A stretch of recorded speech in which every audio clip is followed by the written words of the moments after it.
The gospel for today, Easter Monday, from Matthew, deals with the fact that Jesus' body is missing. And so the leaders of the people go to Pilate and they're trying to cover up the fact that Jesus' body is gone.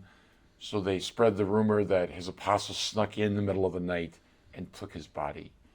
That gospel points us to the fundamental truth that the resurrection of Jesus Christ from the dead is not simply a spiritual, personal experience. It's not just a subjective, wishful thinking on the part of the apostles.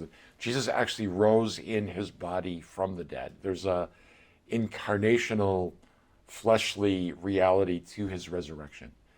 On the other hand, it's not simply the resuscitation of his dead body. So risen Jesus is different than the earthly Jesus.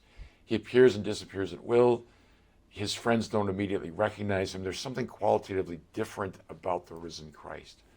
So on the one hand, the resurrection is not just a subjective, wishful thinking experience. On the other hand, it's not just the resuscitation of a dead body. It's both. It reminds us then that the salvation the Lord has gained for us is not only spiritual in the sense that it would have nothing to do with our enfleshed existence here and now. It encompasses everything.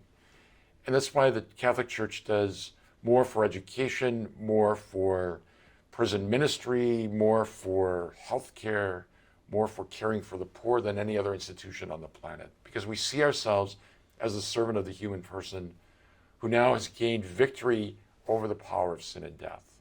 So we want every person, even now, to live an abundant life, to know even in this earthly existence, the fullness of Christ's resurrected life and our dignity as children of God. So salvation encompasses all the different pieces of us, body, soul, mind, heart. All of that has been redeemed. All of that has been lifted up.